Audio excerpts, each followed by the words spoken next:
যখন আপনি সুস্থ সুস্থ ছিলেন তখন সবাই দেখছিল কি? না, আমার মা বাবা কেউ যখন ছিলাম তো তখন দেখছিল, যখন হাত ছিল তো তখন সবাই দেখছিল, কিন্তু এখন কেউ দেখছে না। আমাকে এরকম কাজ করতে আমাকে ভিক্ষা করে খেতে হচ্ছে। আমাকে এটাই কি আমাকে সবাই সাপোর্ট করবেন, এটাই আমার। আচ্ছা, এখানে দেখছেন কত বড় দুঃখজনক ঘটনা এটা, যে যখন উনি সুস্থ ছিলেন তখন সবাই তার পাশে ছিল, এখন তার ফ্যামিলির জন্য তো যায়নি, তার মা বাবা ভাইয়ের জন্য সবার জন্য বাইরে খাটতে গেছিলো। ঠিক আছে, বাইরে গিয়ে যে এই যে দেখেন দর্শক, এই হাত নাই দাদাটা। বন্ধুরা, আজকে আমি এক অসহায় লোককে পেয়েছি, এবং তার যদি আপনি ঘটনা শুনেন তো আপনার চোখের জল থামবে না। সেটা আমি এই আপনার আগে সামনে দেখতে পাচ্ছেন না, এই দাদাটা মুখ থেকে শুনবো, আপনারা শুনবেন। দাদা, আপনার নাম কি?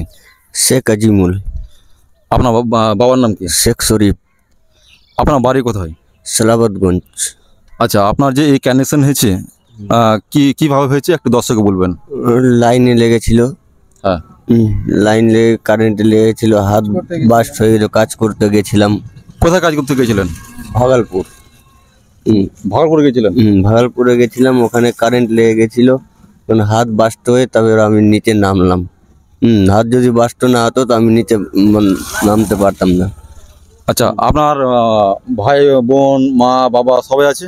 আছে। তো এখন কেউ দেখছেন না আপনাকে? আমাকে মা বাবা কেউ দেখছে না, ভাই বোন কেউ দেখছে না। আমার বিবি আছে, আমার বিবি কেউ, বউকে আমাকে কেউ দেখছে না। আচ্ছা, আপনার বিবি দেখছেন না?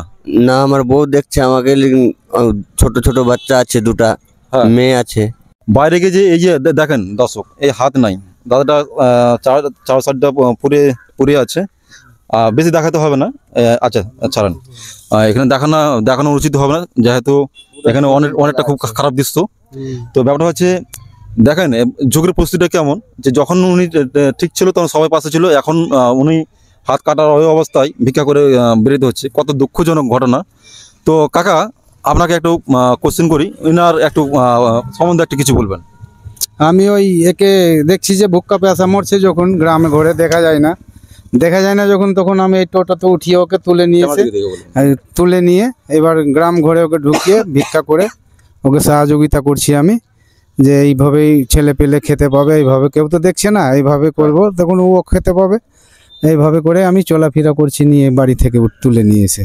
আচ্ছা, উনি যে ঘটনাগুলো বললো, এটা কি সত্যি? সত্যি ঘটনাগুলো, যতটা ঘটনাগুলো বলেছে সব সত্যি ঘটনা আছে। আচ্ছা, তাহলে দর্শক সেটা বুঝতে পারছেন, মানে এখানে বলার কোনো ভাষা নেই। তো এখানে আমার একটা রিকোয়েস্ট, যে আমি এনার কাছে সহযোগিতা করব, আমার ওকাদে আমি যতটুকু পারবো ততটুকু করবো। বাট আমি একাই তো অত বড় আমি করতে পারছি না, কারণ আপনাদের সহযোগিতাতে এনারা একটা পরিবার একটা সুস্থ এবং ভালোভাবে হবে। যদি আপনারা এই ভিডিওটা বেশি বেশি করে শেয়ার করতে তো পয়সা লাগবে না। এই ভিডিওটার মাধ্যমে যদি আপনারা এদেরকে সাহায্য করেন, আপনাদের কি ক্ষতি? কোনো ক্ষতি আসে না। তো কাকা, একটু দর্শককে বলতেন এই ভিডিওর ব্যাপারে একটু বলতেন। এটা ভিডিওটা হোক, যেন সহযোগিতা পাই। আচ্ছা, যেন আপনারা সবাই মিলে সহযোগিতা করেন এই ছেলেটাকে, যে ভিডিওটা ভালো করে হোক। আচ্ছা, ঠিক আছে দর্শক, এনাদের আমি পুরো কন্ট্যাক্ট নাম্বার, পুরো অ্যাড্রেস, সমস্ত কিছু আমি নিয়ে রাখবো। এই ভিডিওটা যদি ভালো পরিমাণে শেয়ার এবং ভিউজ পরিমাণে বেড়ে যায়, তাহলে এনার পরিবারে আমি নেক্সট ভিডিওতে আমি যাব ওনার পরিবার দেখা করতে, সমস্ত ফ্যামিলিকে নিয়ে। সমস্ত ফ্যামিলিকে নিয়ে আমি ভিডিও একটা করব, এবং তার মধ্যে আপনারা যদি সহযোগিতা করেন সেটা আমি ওই ভিডিও আমি দেখাবো। তো আপাতত আমার কাছে যতটুকু সমর্থন আছে, যা আছে, আমি তা দিয়ে দাদাকে সহযোগিতা করছি। তো কাকা, আপনি একটু রাখেন। আমি আপাতত দাদাকে 500 টাকা দিচ্ছি। হ্যাঁ, তো আপনারাও পাশে থাকবেন, এনাদের পাশে, আপনাদের ভরসা সব। ধরেন এদিকে, আপনার কেমন লাগলো? অনেক ভালো লাগলো, আমাকে সহযোগিতা করলেন, ভালো লাগলো। সবাই সহযোগিতা করবেন, দাদা আমাকে করলেন সহযোগিতা, 500 টাকা দিয়ে করলেন। আচ্ছা, দোয়া করবেন, হ্যাঁ, যাতে দর্শক আপনাদের ভিডিওটা যেন গতিবেগে শেয়ার করে এবং ভাইরাল করে, তার মাধ্যমে আমি আপনাদের বাড়ি পৌঁছাবো। ঠিক আছে, ধন্যবাদ। আসতে